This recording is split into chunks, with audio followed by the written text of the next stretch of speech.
Yes guys, we're back. Well, after the last video, which was a massive success and everyone's loving these, well, we'll call them Lishi 2-in-1s, but they're not Lishi, but for all intents and purposes, we're going to call them fucking Lishi. Right, so last video I showed smashing open locks.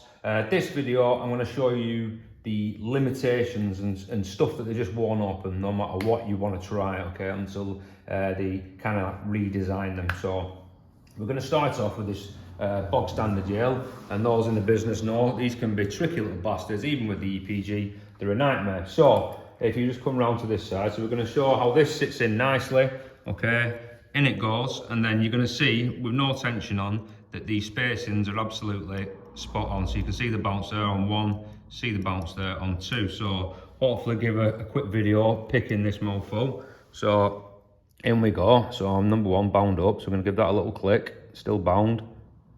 There we go, a little tap, tap, tap, nice. Number 2's bound up now, so we're gonna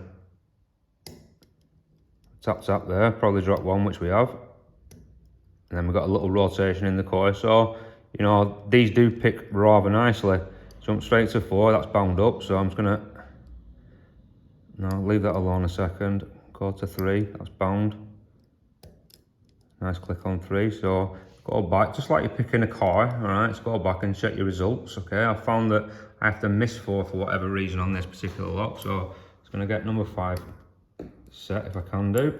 Go back, check 1, check 2, check 3, check 5, 6 is bound up. You can see it's a struggle for me to get underneath it, so hopefully I can pick that. And then we've got the locks. We didn't need to pick 4. It took me ages to work that out, but there we go. Right, so you can see it works absolutely like a dream, okay? Now, these are the situations where it's not going to work. So what we have here is a UAP 1-star, and anyone who's anyone knows these are an absolute deadly pick, all right? Especially when you're at a customer's door, locked out, EPG, nah chance. Well, some of them do. Right, but what you will see on the front of here, can you see this raised part of the coil there, okay? Might look insignificant, but what it actually does is it fucks up the spacings, okay? So, I'm just gonna put that in like so. Now what you're gonna see straight away, I'm not gonna apply any tension at all right? Now the pin spacings are more or less identical to the Yale, okay?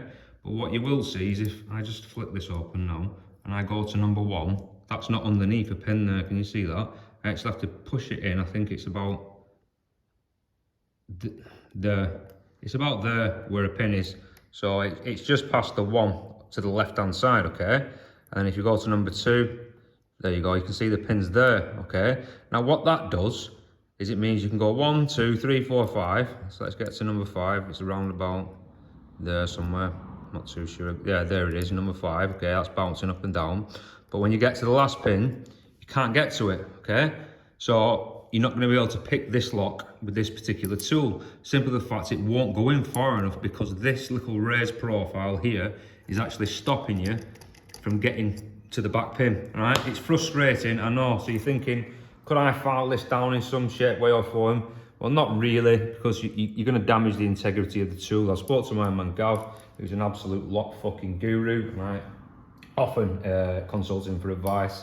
And unfortunately, because this picking tip can only travel there and it will not go any further than there, even if it could go 3 or 4 mil that way, yeah, we'd have joy. But unfortunately, it cannot, and it can't go any past this way. So until that is sorted out, you're not going to be able to pick these particular ones with the raised profiles, all right, unfortunately. So that brings us on to, obviously, the rim cylinder pick, which is identical to this pick, just upside down. So if we go to our board here, right, so you can see we've got a PBS2 and an ERA British Standard. Straight away, you know that's not going to work in there because they've got these spinning escutcheons, okay? So basically, if we put that in balls deep, we know straight away that is going to stop the spacings from being where we want to be. It's almost 1 spacing out, so you're just not going to be able to get to it. So we go to our other rim cylinder board, okay?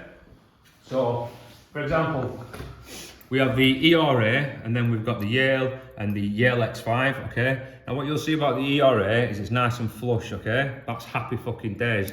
That's gonna go in, that's gonna sit bollocks deep. There we go, right to there, that's not a problem.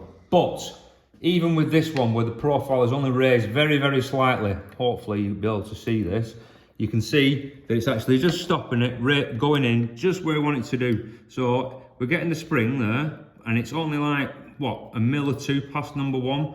But what that does, and then we go to number 2, you can see the spring there.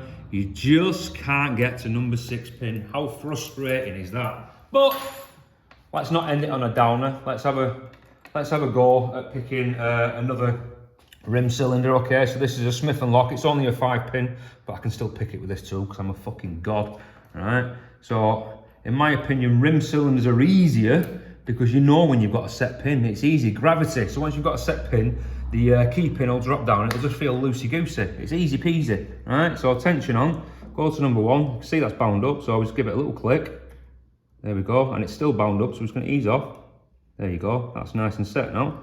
All right, go to number 2, springy, 3, springy, 4, bound. So we're gonna ease off, still bound. Now we've got a spring, that's what we're looking for. 5, nice spring, go back to 4. You're always going to drop pins, all right, so don't worry about it. 3, bound up, still bound up.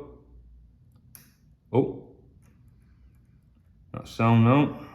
2, sound, 1, bound up again. So we know we've only got 5 pins, so we're getting close. I felt a bit of rotation. 3's bouncing, 4's bouncing, 5 bound up to fucking shit. Come on. There we go. Doors open. That'll be 950